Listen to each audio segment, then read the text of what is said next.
नमस्कार, मैं सुमन चंद्र भारती। आप सभी लोगों का स्वागत है। एक्चुअली आज मैं बात करने वाला हूँ देश के ऊपर जो कर्ज हैं उस विषय पे। ज़रूरी है इस विषय पे भी बात करना और ये जानना भी ज़रूरी है कि देश पे आज कर्ज कितना है और देश कर्ज लेता कहाँ से है,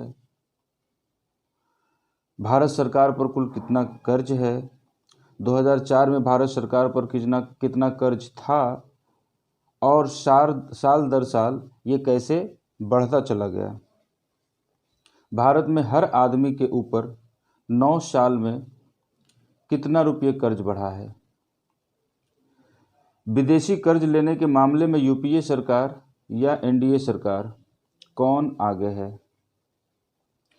किसी देश की सरकार पर किन वजहों से कर्ज बढ़ता है। भारत सरकार इतना पैसा कर्ज लेकर कहाँ खर्च करती है।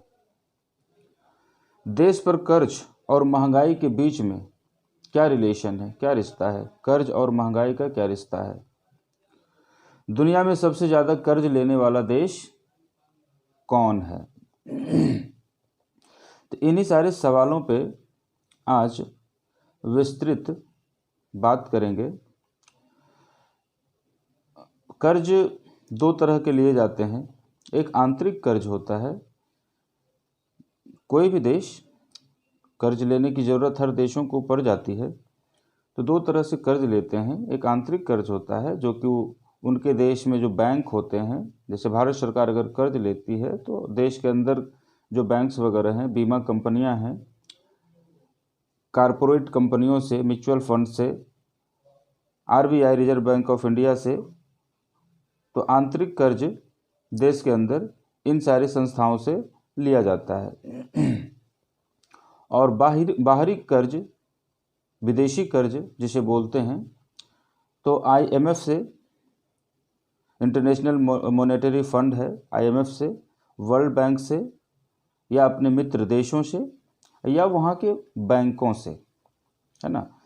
तो ये विदेशी कर्ज हुआ। तो आज जो मैं बात करने वाला हूँ विदेशी कर्ज के बारे में बात करने वाला हूँ कि देश की आज़ादी से लेकर 2014 तक कितने कर्ज थे देश के ऊपर, और 2014 से 2023 यानी 9 साल में कितने कर्ज बढ़े हैं।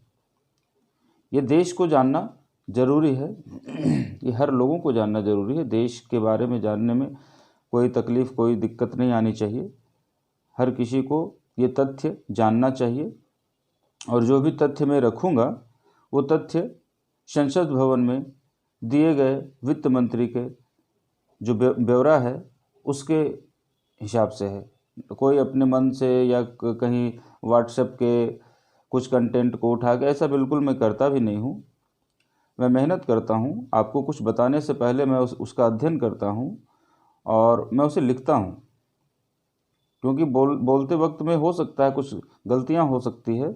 इस वजह से मैं लिख कर बोलने का प्रयास करता हूँ ताकि गलती होने की चांस कम रहे।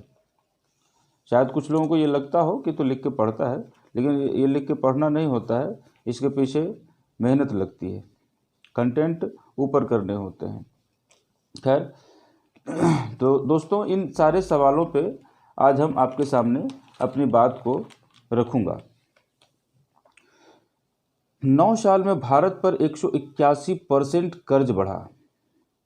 2023 में भारत सरकार पर 155 लाख करोड़ रुपया कर्ज है, जो 2014 में यह 55 लाख करोड़ रुपया ही था। 2014 को बेंचमार्क इसलिए बोलते हैं क्योंकि 2014 से पहले जो सरकार थी उसमें बीजेपी की सरकार 6 साल को माइनस कर देंगे तो ज़्यादातर समय कांग्रेस की सरकारें रही है, और कुछ समय कुछ गठबंधन की सरकार रही थी, गैर कांग्रेसी सरकार भी बनी थी, लेकिन ज़्यादातर समय आप 60-65 साल इस तरह से देखेंगे, 55-60 साल तक तो कांग्रेस की सरकार रही थी। तो 2014 में यह 55 लाख करोड़ ही था, पर 2023 में यह 155 लाख करोड़ का कर्ज हुआ है, विदेशी कर्ज की बात है। तो सिर्फ ये 9 साल में 100 करोड़ बढ़े हैं, 100 लाख करोड़ बढ़े हैं 9 साल में। तो ये सारे विषय हैं जिस पे कि हम बात आपके सामने रख रहे हैं। देश की आज़ादी यानी 1947 से 2014 तक 14 प्रधानमंत्रियों ने मिलकर 67 साल में, 67 मीन्स 67 ईयर्स में कुल 55 लाख करोड़ रुपया कर्ज लिया। कितना लिया? कुल 55 लाख करोड़ रुपया कर्ज लिया। कितने साल में? 67 ईयर्स मीन्स 67 साल में। और पिछले 9 साल में पीएम मोदी जी ने हिंदुस्तान का कर्ज तिगुना कर दिया। 100 लाख करोड़ रुपये से ज़्यादा कर्ज उन्होंने मात्र 9 साल में ले लिया। 2014 में सरकार का कुल कर्ज 55 लाख करोड़ रुपया था, जो अब बढ़कर 155 लाख करोड़ हो गया है। यह सरकार के आंकड़े हैं। वित्त मंत्री संसद में एक सवाल के जवाब में ये आंकड़े दिए थे। हालांकि कांग्रेस कर्ज वाला जो सवाल है हमेशा पूछती है, प्रेस कॉन्फ्रेंसेस करते रहती है, पूछना भी चाहिए। विपक्षी पार्टी का ये काम है पूछना, उसमें कोई परेशानी किसी को नहीं होनी चाहिए। 10 जून को भी कांग्रेस की प्रवक्ता सुप्रिया श्रीनेत ने एक संवाददाता सम्मेलन कर इन बातों का जिक्र किया था और फिर इस बातों पे चर्चा शुरू हो गई थी। 10 जून को एक प्रेस कॉन्फ्रेंस करके इन सारे मुद्दों को वो रखी थी और तब से इस विषय पे बात ज़्यादा तेज़ी से शुरू हो गई थी। तो इसलिए मैं सोचा कि चलो इस विषय पे एक अच्छा सा कंटेंट जो फैक्ट है वो मैं आपके सामने विस्तृत से रखूं। चलिए आज हम 8 सवालों के जरिए समझेंगे कि भारत सरकार पर कुल कितना कर्ज है, पिछले 9 साल में मोदी सरकार ने कितने कर्ज लिए हैं और ये पैसा कहाँ खर्च हो रहा है, जरूरी है जानना। पहला सवाल है, भारत सरकार पर कुल कितना कर्ज है। जैसा कि मैं आपको भूमिका में बता चुका हूँ कि सब मिलाकर 155 लाख करोड़ का कर्ज है, जो कि 67 साल में 2014 से पहले सिर्फ 55 लाख करोड़ थे और 2014 से 2023 यानी 9 वर्षों में यह 100 लाख करोड़ का कर्ज सिर्फ 9 वर्षों का है। केंद्र सरकार के मुताबिक 31 मार्च 2023 तक भारत सरकार पर 155 लाख करोड़ का कर्ज है। केंद्र सरकार के मुताबिक, ये मैं इसलिए आपको दोहरा रहा हूँ कि आपको ये ना लगे कि मैं कोई मनगढ़ंत बात कर रहा हूँ। अगले साल मार्च तक ये बढ़कर 172 लाख करोड़ रुपया तक पहुँच सकता है। ये अनुमानित है, सरकार का ही अनुमान है कि अगले साल यानी 2024 तक में यह 1,72,000 करोड़ तक का भी हो सकता है। इसके अलावा 20 मार्च 2023 को वित्त मंत्री सीतारमन ने सांसद नागेश्वर राव के सवाल का लिखित जवाब दिया था। नागेश्वर राव ने सरकारी कर्ज के बारे में सवाल पूछा था। इसके जवाब में वित्त मंत्री सीतारमन ने भी कहा कि 31 मार्च 2023 तक भारत सरकार पर 155 लाख करोड़ रुपए का कर्ज है। इस हिसाब से देखें तो पिछले 9 साल में 181% कर्ज बढ़ा है। दूसरा सवाल है, 2004 में भारत सरकार पर कितना कर्ज था और साल दर साल से कैसे बढ़ा। इसके बारे में भी मैं आपको भूमिका में बताया कि 2014 से पहले 55 लाख करोड़ थे, जो कि 2023 में 155 लाख करोड़ हो गए। तीसरा सवाल है, भारत में हर आदमी पर 9 साल में कितना रुपये कर्ज बढ़ा है। प्रति व्यक्ति जो कर्ज सरकार ले रही है, तो एक मतलब इस तरह से अनुमान लगाने के जैसा है कि प्रति व्यक्ति, हर व्यक्ति के माथे पे कितने रुपए का कर्ज है जो भारत सरकार विदेशों से लेकर के आई है। आखिर वो कर्ज ले क्यों रही है? आखिर कुछ काम करना है, जो भी करना है उनको, जो यहाँ के आमदनी से, जो देश की अपनी आमदनी है उससे पूरा नहीं हो पा रहा होगा, इसीलिए तो कर्ज लेती है सरकारें। और ये हर सरकार ली है, हर देश की सरकार लेती हैं। तो उस पर सवाल नहीं है कि कर्ज क्यों लिया गया। देश की जनता के मन में ये सवाल उठ सकता है कि इतने सारे कर्ज हैं तो इन सारे पैसों का हो क्या रहा है ना। तो सवाल ये है कि भारत में हर आदमी पर 9 साल में कितना रुपये कर्ज बढ़ा है। वित्त वर्ष 2014-15 के मुताबिक तब भारत सरकार पर कुल कर्ज 55 लाख करोड़ रुपये था। 2014 में देश की कुल जनसंख्या 130 करोड़ मान ली जाए तो उस समय हर भारतीय पर औसत कर्ज करीब 42,000 रुपये का था। ये 2014-15 वित्तीय वर्ष का है। अगर हम अभी 140 करोड़ या 150 करोड़ के आसपास हम लोग अनुमानित बोलते हैं। और आपको ये भी बात जाननी चाहिए कि भारत जो है चीन को पछाड़ चुका है पॉपुलेशन में। आज दुनिया में सबसे ज़्यादा आबादी कहीं की है तो वो भारत की है। इससे पहले चाइना का हुआ करता था। आप इस पर गर्व भी महसूस कर सकते हैं कि दुनिया में सबसे ज़्यादा पॉपुलेशन वाले देश में भारत की गिनती टॉप मोस्ट मतलब नंबर 1 पे है। तो 42,000 रुपये कर्ज प्रति व्यक्ति, मतलब हर व्यक्ति के माथे पे 42,000 रुपये का कर्ज 2014-15 के वित्तीय वर्ष में था। अब 2023 में भारत सरकार पर कुल कर्ज बढ़कर 155 लाख करोड़ रुपया हो गया है। भारत की कुल आबादी 140 करोड़ मान लें तो आज के समय में हर भारतीय पर 1 लाख रुपया से ज़्यादा का कर्ज है। 1 लाख रुपया हर व्यक्ति के सर पे कर्ज है, जो कर्ज आपने कभी लिया नहीं है, लेकिन आपके सर पे 1 लाख रुपए का कर्ज है।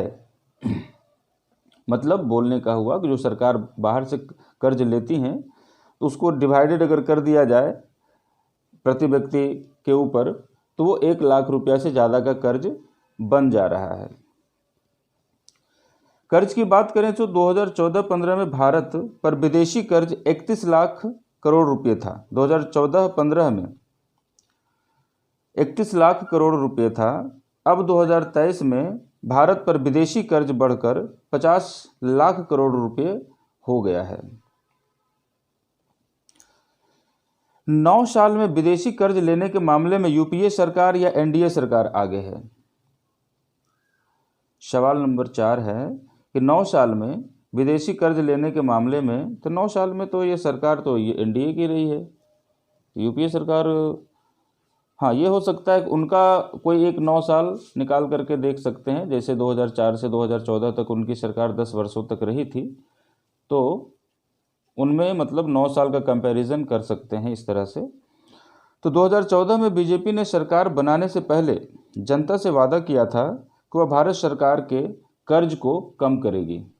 ये इनका वादा था 2014 के चुनाव में कि जो कांग्रेस की सरकारें कर्ज लेके रखी है उस कर्ज को हम कम करेंगे। लेकिन पिछले 9 सालों में देश का कर्ज कम होने के बजाय बढ़ता ही चला गया और बेतहाशा बढ़ा है। 2014 के बाद से अब तक मोदी सरकार ने विदेश से कुल 19 लाख करोड़ रुपए का कर्ज लिया है। 19 लाख करोड़, जबकि 2005 से 2013 तक 9 साल में यूपीए सरकार ने करीब 21 लाख करोड़ रुपए विदेशी कर्ज लिया है।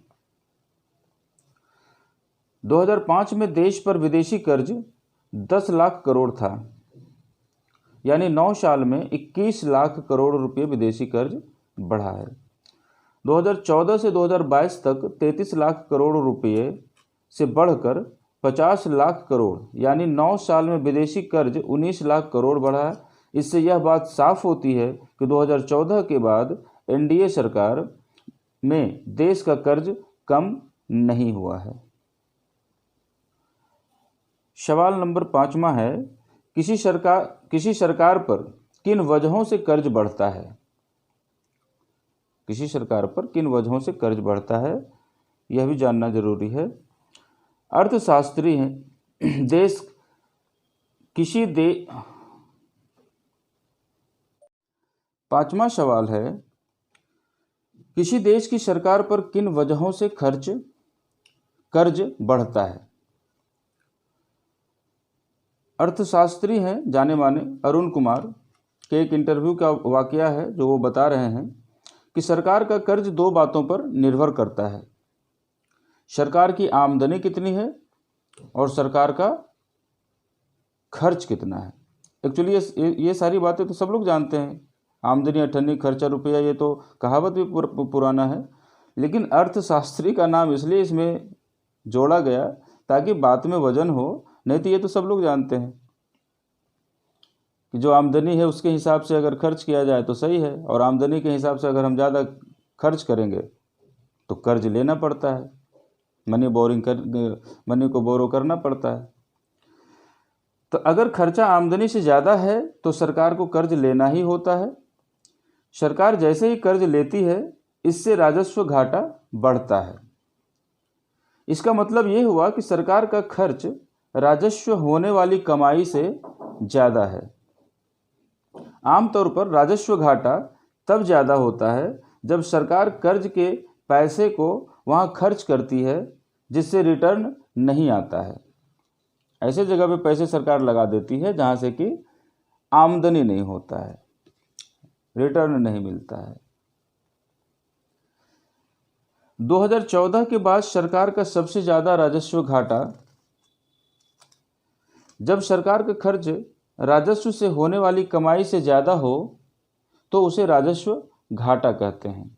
यह भी समझना जरूरी है ना कि राजस्व घाटा किसे बोलते हैं, टर्म सुनने में भारी भरकम लगता है। सरकार का खर्च राजस्व से होने वाली कमाई से ज़्यादा हो तो उसे राजस्व घाटा कहते हैं। ये आंकड़े हैं, ये आपको उतना डिटेल से बताने की ज़रूरत नहीं है। सवाल नंबर 6, भारत सरकार इतना पैसा कर्ज लेकर कहाँ खर्च करती है? ये हर एक भारतीय के मन में सवाल उठता होगा कि 67 साल में उतना कितना 55,000 करोड़ था, 55 लाख करोड़ था, और 9 वर्षों में वह 155 लाख करोड़ कैसे हो गए? आखिर ये पैसे सरकार ले रही है तो खर्च कहाँ पे हो रहा है? ये सवाल पूछना भी चाहिए। 2020 में आई कोरोना महामारी के बाद से भारत सरकार कई तरह की सब्सिडी दे रही है, सचमुच में दे रही है। जैसे 80 करोड़ लोगों को हर महीने मुफ्त अनाज दिया जा रहा है। सच में कोरोना 2020 में जब आई थी उस वक्त से 80 करोड़ लोगों को मुफ्त अनाज दिया जा रहा है। करीब 80 करोड़ महिलाओं को उज्ज्वला योजना के तहत मुफ्त गैस सिलेंडर, करीब 9 करोड़ किसानों को सालाना 6,000 रुपये हर किसान को नहीं, 9 करोड़ उनका आंकड़ा है, 2-2 हज़ार करके 4-4 महीने में देते हैं किस्त, यानी एक साल में 6,000 रुपये मिलता है। पीएम आवास योजना के तहत 2 करोड़ लोगों को घर बनाने में आर्थिक सहायता। ये सरकार के आंकड़े हैं, सरकार ये सामने रख रही है कि हम जो कर्ज लिए हैं उनसे हम ये सारे काम कर रहे हैं। वंदे भारत वगैरह ट्रेनें चलाई जा रही है, रोड पुल पुलिया इंफ्रास्ट्रक्चर डेवलपमेंट का काम किया जा रहा है। सरकार के ये तर्क हैं कि हम कर्ज ले रहे हैं तो इन सारी चीज़ों में हम खर्च कर रहे हैं। एक अर्थशास्त्री हैं परंजॉय गुहा ठाकुर, एक इंटरव्यू में कहते हैं कि 2014 में सत्ता में आने के बाद मोदी सरकार ने कई फ्रीबीज योजनाओं की शुरुआत की। ये फ्रीबीज योजना कुछ दिन पहले फेमस हो गया था ये शब्द, प्रधानमंत्री के भाषण में ये शब्द निकले थे। उन्होंने अपने सारे विपक्षी पार्टियों को, जो चुनाव के समय में सारे विपक्षी दल आज इलेक्शन के समय में फ्रीबीज की बात करते हैं, इतने पैसे देंगे महीने जो बेरोजगार युवक हैं, घर की महिलाओं के लिए ये योजना, गैस सिलेंडर इतने में, बिजली बिल मुफ्त 100 यूनिट 200 यूनिट, इस तरह से बहुत तरह की फ्रीबीज योजनाएं राज्य सरकारें भी चलाती है। और इलेक्शन के समय पे सारे लोग इस मुद्दे को पकड़ के रखते हैं कि कौन जनता को ज़्यादा लुभा सकता है। तो वही परंजय गुहा ठाकुर कह रहे हैं कि 2014 में सत्ता में आने के बाद मोदी सरकार ने कई फ्रीबीज योजनाओं की शुरुआत की है।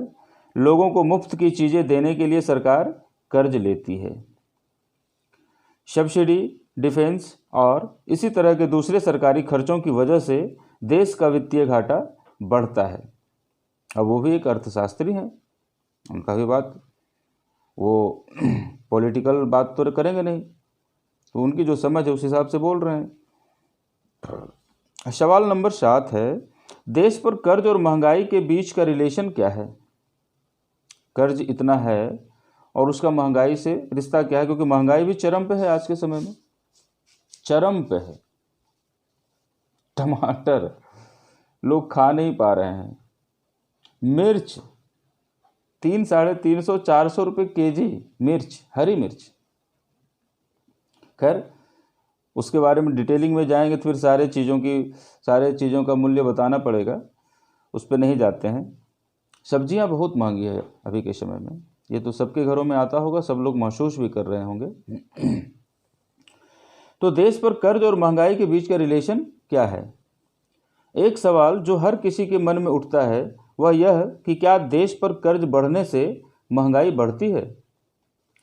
इस मामले में केयर रेटिंग एजेंसी है जिनका नाम है केयर रेटिंग एजेंसी के मुख्य अर्थशास्त्री मदन शबनवीश के मुताबिक देश पर कर्ज बढ़ने का महंगाई से कोई सीधा संबंध नहीं है। सरकार कर्ज के पैसे को आय बढ़ाने के लिए इस्तेमाल करती है। कर्ज का पैसा जब बाजार में आता है तो इससे सरकार का रेवेन्यू बढ़ता है। साथ ही उन्होंने कहा कि कर्ज के पैसे का गलत इस्तेमाल हो तो महंगाई बढ़ भी सकती है। जैसे कर्ज लेकर पैसा आम लोगों में बांट दिया जाए तो लोग ज़्यादा चीज़ें खरीदने लगेंगे, इससे बाजार में चीज़ों की मांग बढ़ेगी। मांग बढ़ने के बाद आपूर्ति सही नहीं रही तो चीज़ों की कीमत बढ़ेगी, है ना। पैसे लोगों के पास रहेंगे तो खरीदारी ज़्यादा करेंगे और उस हिसाब से बाज़ार में चीज़ों की आपूर्ति ढंग से ना हो सके तो फिर महंगाई बढ़ेगी। 8वां सवाल है, दुनिया में सबसे ज़्यादा कर्ज लेने वाले देश कौन से हैं? जैसा कि मैंने आपको पहले बताया, कर्ज लेना किसी देश के लिए शर्म की बात नहीं होती है। कर्ज हर देश लेते हैं अपने इकोनॉमिक की स्थिति को सुधारने के लिए, देश को गति देने के लिए कर्ज लेते हैं। अमेरिका जैसे देश कर्ज लिए हुए हैं जो कि भारत से ऊपर हैं रैंकिंग में कर्ज लेने में। जापान विकसित देश है, सबसे टॉप मोस्ट पे है कर्ज लेने में। हाँ, डिफरेंट ये है कि कर्ज उन लोग भी ले रहे हैं, कर्ज हम लोग भी, इंडिया भी ले रही है, लेकिन कर्ज कोई ऐसे तो देता नहीं है दोस्त। कर्ज ऐसे नहीं देता है, इंटरेस्ट रेट पे देता है। वही कर्ज उनको 3 से 4% पे मिलता है और इंडिया को 7% पे मिलता है, क्योंकि कर्ज लेने के बाद में जो उनको वापस करना है उसमें लेट लतीफ़ी होती होगी और उन लोगों का क्रेडिट जो है अच्छा रहता होगा, इसलिए उन लोगों के लिए इंटरेस्ट रेट 3 से 4% का है और इंडिया के लिए 7% का है। तो दुनिया में सबसे ज़्यादा कर्ज लेने वाले देशों में जापान जैसे देश शामिल हैं। दुनिया का सबसे ताकतवर देश अमेरिका भी कर्ज लेने के मामले में भारत से आगे है, कहीं आगे है। बड़े देश इकोनॉमी को रफ्तार देने के लिए कर्ज लेते हैं। जापान इसका उदाहरण है। इसमें रिस्क भी ज़्यादा है। कर्ज लेने के मामले में भारत से आगे कौन है, इस ग्राफ के जरिए समझें। उसमें टॉप पे आपको जापान दिख रहा है ग्राफ में, सूडान है, ग्रीस है, कुछ ऐसे देश हैं जिसका कि नाम भी मैं पहली बार सुन रहा हूँ।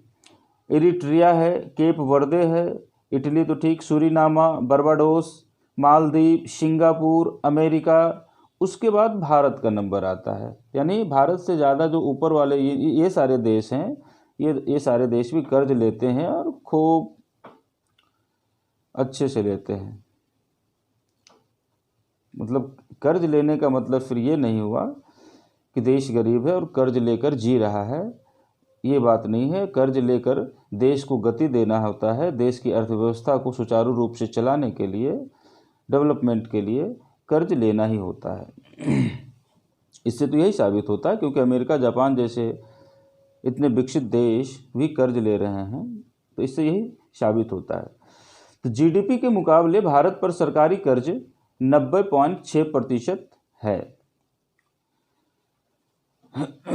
तो दोस्तों, आज जो हमारी बात थी इसी विषय पे थी कि देश के लोगों को ये जानना चाहिए कि पहले कर्ज क्या था 2014 से पहले तक 67 सालों में, और ये 9 वर्षों में जो कर्ज है 3 गुना ज़्यादा बढ़ गया। यानी 55 लाख करोड़ से सीधा 155 लाख करोड़ सीधा हो गए वो। तो अब हम आपसे अलविदा लेंगे और फिर आगे किसी महत्वपूर्ण मुद्दे पे आपसे फिर इसी तरह से बात करेंगे। आपको जो मैं संकलित कर पाता हूँ उसके जरिए आपको कुछ सही जानकारी देने का प्रयास करेंगे। तब तक के लिए धन्यवाद।